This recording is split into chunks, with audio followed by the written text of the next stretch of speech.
Soal kedua, jelaskan bagaimana merubah lipofilitas suatu sediaan obat menjadi lebih hidrofilik sehingga meningkatkan bioavailabilitasnya dalam tubuh dan memberikan contohnya. Di sini saya menggunakan jurnal farmaseutik dengan judul Acid Neutralizing Omeprazole Formulation for Rapid Release and Absorption dengan indeks Q1. Pada jurnal ini dijelaskan bahwa omeprazol memiliki ketidakstabilan yang tinggi dalam kondisi asam, khususnya pada pH rendah di lambung.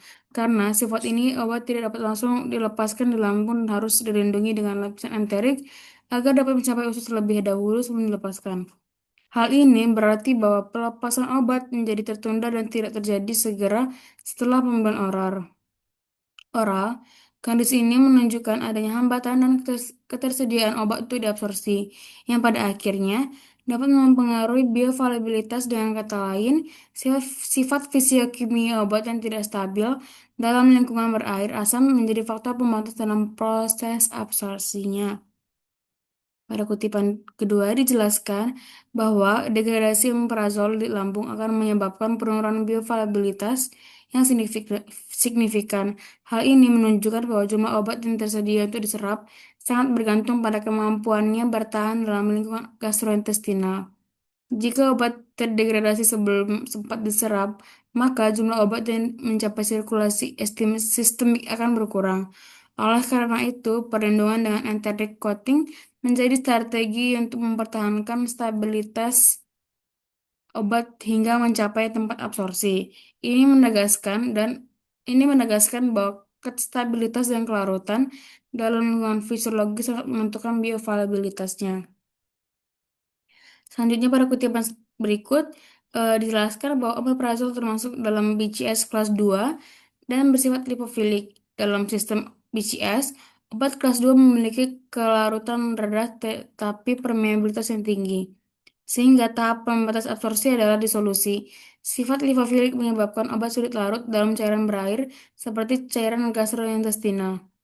Selain itu disebutkan juga bahwa stabilitas omeprazol meningkat pada pH yang lebih tinggi, yang berarti kondisi asam menjadi tidak menguntungkan bagi obat ini. Hal ini menunjukkan bahwa sifat lipofilik dan ketidakstabilan dalam lingkungan asam berkontribusi terhadap keterbatasan bioavailabilitasnya. Dan dijelaskan juga bahwa pelepasan tertunda pada obat golongan proton pump inhibitor atau PPI termasuk omeprazol, merupakan konsekuensi dari penggunaan lapisan pelindung terhadap asam. Lapisan ini diperlukan karena obat tidak stabil dalam pH rendah, namun konsekuensi dari pelindungan ini adalah obat tidak dilepaskan karena obat tidak stabil. Lalu kutipan ini dijelaskan bahwa pelepasan tertunda pada obat proton pump inhibitor atau PPI termasuk omeprazol merupakan konsekuensi dari penggunaan lapisan pelindung terhadap asam. Hal ini, lapisan ini diperlukan karena obat tidak stabil pada pH rendah. Namun, konsekuensi dari pelindungan ini adalah obat tidak terlepaskan secara langsung, melainkan tertunda hingga mencapai usus. Hal ini menunjukkan bahwa sifat kimia obat yang tidak stabil menyebabkan keterlambatan pelepasan yang dapat mempengaruhi kecepatan absorpsi dan onset kerja obat. Dan pada dua kutipan ini dijelaskan secara utuh strategi formulasi yang digunakan mengatasi permasalahan utama omeprazol, yaitu ketidak yaitu ketidakstabilan dalam kondisi asam. Disebutkan bahwa sodium bikarbonat digunakan untuk menetralkan asam lambung, sehingga lingkungan menjadi lebih mendukung pada stabilitas obat. Proses netralisasi yang cepat, bahkan dalam waktu 5 menit, memungkinkan omeprazol tidak mengalami degradasi sebelum dilepaskan. Selain itu, formulasi ini dirancang untuk menghasilkan pelepasan segera atau immediate release dan absorpsi yang cepat. Hal ini menunjukkan bahwa dengan menciptakan kondisi lingkungan yang lebih netral dan mendukung kelarutan serta stabilitas, obat dapat dilepaskan lebih cepat dan tersedia untuk absorpsi dalam jumlah yang lebih besar, sehingga berkontribusi pada peningkatan bioavailabilitas. Kesimpulannya, berdasarkan seluruh kutipan dari jurnal tersebut, dapat disimpulkan bahwa permasalahan utama omeprazol terletak pada sifatnya yang lipofilik, kelarutan yang rendah, dan ketidakstabilan pada kondisi asam. Hal ini menyebabkan obat mudah degradasi di lambung dan memerlukan perlindungan berupa enteric coating yang pada akhirnya mengakibatkan pelepasan tertunda dan berpotensi menurunkan bioavailabilitas. Oleh karena itu, strategi yang digunakan dalam penelitian ini adalah menetralkan asam lambung dengan menggunakan sodium bikarbonat, sehingga menciptakan kondisi yang lebih mendukung stabilitas obat. Dengan meningkatkan stabilitas dan kemampuan obat untuk dilepaskan secara cepat, proses absorpsi menjadi lebih efisien dan bioavailabilitas dapat meningkat. Dengan demikian, dapat disimpulkan bahwa peningkatan kondisi yang mendukung kelarutan dan stabilitas atau yang berkaitan dengan sifat hidrofilik lingkungan berperan penting dalam meningkatkan bioavailabilitas pada omeprazol. Pada nomor 3, jelaskan sekurang-kurangnya 3 hal sensitif pada sedia injeksi terjadi interaksi antara bahan kimia, bahan aktif, dan eksipiennya. Berikan contoh masing-masing. Di sini saya menggunakan jurnal Nutrien dengan judul Administrasi of Intravenous Ascorbic Acid Practical Consideration for Clinician dengan indeks Q1. eh hal sensitif, hal sensitif yang pertama adalah yang A, sensitif terhadap pelarut atau eksipien atau diluent. Di sini kutipan ini jelaskan bahwa asam askorbat dalam sediaan injeksi harus diencerkan dengan pelarut tertentu, yaitu normal salin atau NS dan dextrose 5% atau D5W. Hal ini menandakan bahwa zat aktif memiliki potensi interaksi dengan eksipien atau pelarut, sehingga perlu diuji stabilitasnya. Walaupun kedua pelarut tersebut umum digunakan, pengujian ini penting untuk memastikan tidak terjadi ketidakstabilan atau reaksi yang merugikan. Dengan demikian, dapat disimpulkan bahwa asam askorbat sensitif terhadap media pelarut atau eksipien. Yang kedua, pada sensitif pada suhu dan waktu. Kutipan ini menunjukkan bahwa faktor yang paling berpengaruh terhadap stabilitas asam askorbat adalah waktu atau study day dan suhu yang secara statistik signifikan, di mana P kurang dari 0,0001. Sementara itu, jenis pelarut konsentrasi dan pabrikan tidak memberikan pengaruh yang signifikan. Hal ini menegaskan bahwa asam askorbat dalam larutan injeksi sangat sensitif terhadap kondisi penyimpanan, khususnya suhu dan lamanya penyimpanan, karena dapat mempercepat proses degradasi zat aktif.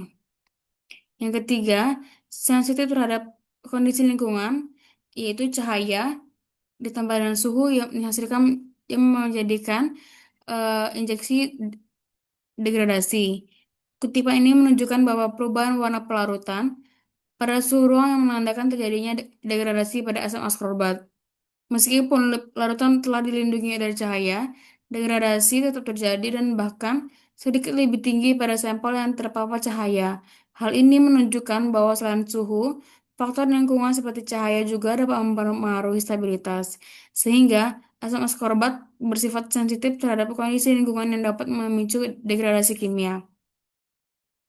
Kesimpulannya yaitu disimpulkan bahwa sedia injeksi asam korbat memiliki beberapa hal sensitif, yaitu terhadap pelarut eksipien, terhadap suhu dan waktu penyimpanan, dan terhadap kondisi lingkungan. Ketiga faktor ini menunjukkan bahwa kestabilan asam askorbat dalam sediaan injeksi sangat dipengaruhi oleh interaksi dengan lingkungan dan eksipien, sehingga perlu perhatian khusus pada formulasi dan penyimpanannya. Nomor 4, contoh kasus dalam sediaan obat yang Anda pahami adanya ikatan ion yang dapat mempengaruhi aktivitas serta eliminasi obat tersebut. Di sini, em, dengan judul jurnal Pharmacokinetic Drug-Drug Interaction a Detailed Systemic Review. Sini ionnya ada ion Ca12, Mg12, Al13, dan Fe13.